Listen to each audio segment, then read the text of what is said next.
Matthew chapter 26. When Jesus finished saying these things, he told his disciples, "You know that Passover comes in 2 days.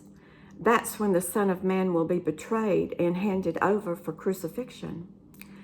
At that very moment, the party of high priests and religious leaders was meeting in the chambers of the chief priest named Caiaphas, conspiring to seize Jesus by stealth and kill him. They agreed that it should not be done during Passover week. "We don't want a riot on our hands," they said. When Jesus was at Bethany, a guest of Simon the leper, a woman came up to him as he was eating dinner and anointed him with a bottle of very expensive perfume. When the disciples saw what was happening, they were furious. "That's criminal. That could have been sold for a lot and the money handed out to the poor." When Jesus realized what was going on, he intervened. "Why are you giving this woman a hard time? She has just done something wonderfully significant for me. You will have the poor with you every day for the rest of your lives, but not me. When she poured the perfume on my body, what she really did was anointed me for burial.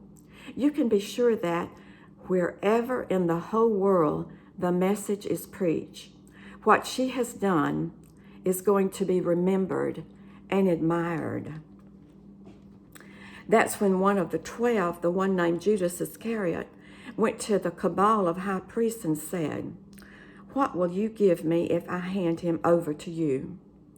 They settled on 30 silver pieces. He began looking for just the right moment to hand him over.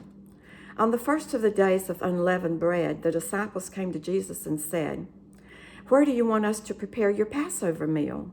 He said, "Enter the city, go up to a certain man and say, 'The teacher says, my time is near.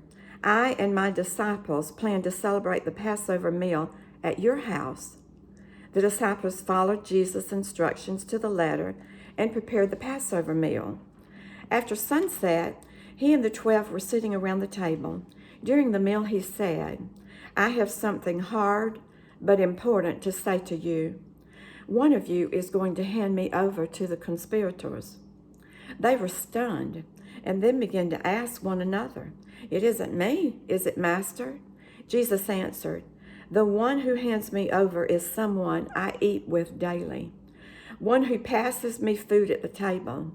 In one sense, the Son of Man is entering into a way of treachery well marked by the Scriptures. No surprises here. In another sense, that man who turns him in turns traitor to the Son of Man. Better never have to been born than do this." Then Judas, already turned traitor, said, "It isn't me, is it, Rabbi?" Jesus said, "Don't play games with me, Judas." During the meal, Jesus took and he blessed the bread. He broke it and he gave it to his disciples. "Take, eat. This is my body." Taking the cup and thanking God, he gave it to them. "Drink this, all of you. This is my blood." God's new covenant poured out for many people for the forgiveness of sins. I'll not be drinking wine from the cup again until one day, that new day, when I'll drink with you in the kingdom of my Father. They sang a hymn and they went directly to the Mount Olives. Then Jesus told them, "Before the night's over, you're going to fall to pieces because of what's happened to me. There's a scripture that says, 'I'll strike the shepherd, dazed and confused. The sheep will be scattered. But after I'm raised up, I, your shepherd, will go ahead of you, leading the way to Galilee.'" Peter broke in, "Even if everyone else falls to pieces on account of you, I won't." "Don't be so sure," Jesus said. "This very night before the rooster crows up the dawn, you will deny me 3 times. Peter protested, "Even if I had to die with you, I would never deny you." All the others said the same thing.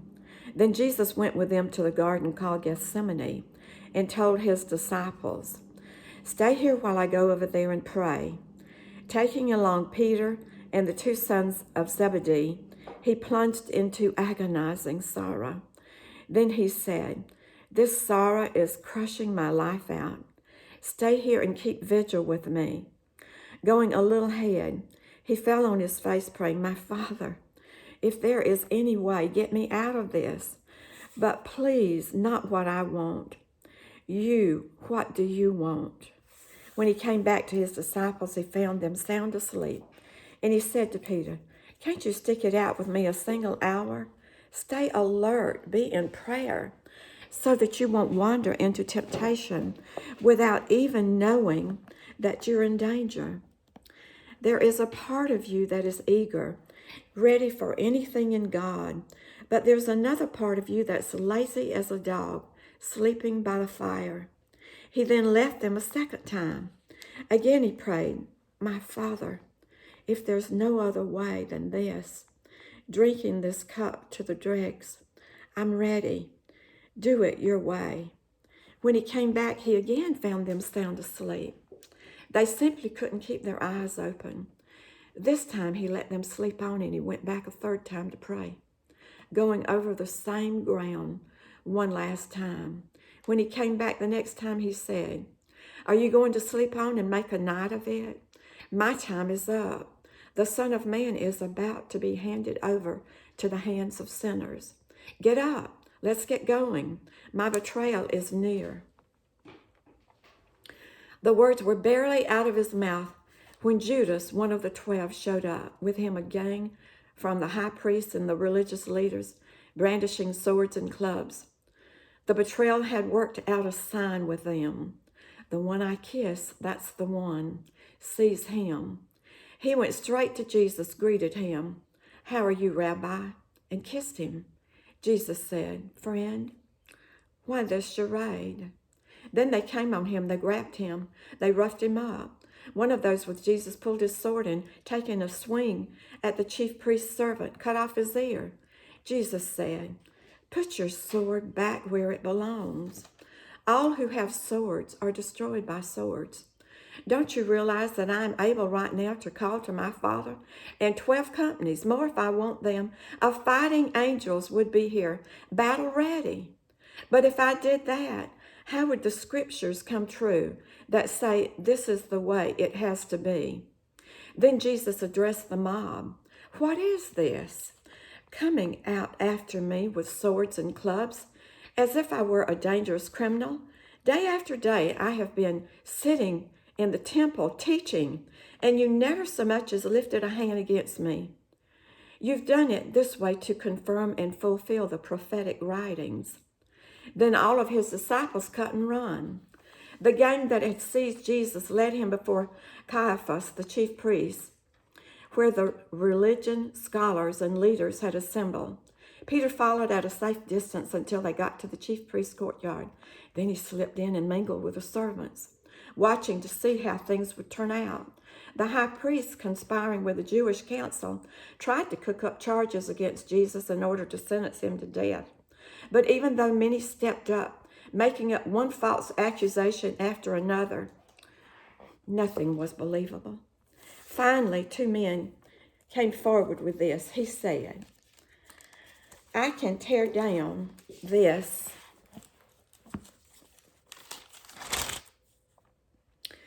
temple of God, and after 3 days rebuild it." The chief priest stood and said, "What do you have to say to this accusation?" Jesus kept silent. Then the chief priest said, "I command you by the authority of the living God to say if you are the Messiah, the Son of God." Jesus was curt. "You yourself said it, and that's not all. Soon you'll see it for yourself. The Son of Man seated at the right hand of the Mighty One, arriving on the clouds of heaven." At that, the chief priest lost his temper, ripping his robes, yelling, "He blasphemed! Why do we need witnesses to accuse him? You've all heard him blaspheme. Are you going to stand there for such blasphemy?" They all said, "Death! That seals his death sentence." Then they were spitting in his face, and they were knocking him around, and they jeered as they slapped him. Prophesy, Messiah. Who hit you that time? And this time Peter was sitting out in the courtyard. One servant girl came up to him and said, "You were with Jesus the Galilean." In front of everybody there, he denied it. "I don't know what you're talking about." As he moved over toward the gate, someone else said to the people there, "This man was with Jesus the Nazarene."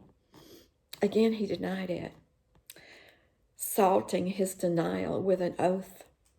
"I swear, I never laid eyes on the man." Shortly after that, some bystanders approached Peter. "You've got to be the one of them. Your accent gives you away." Then he got really nervous and he swore, "I don't know that man." Just then a rooster crowed.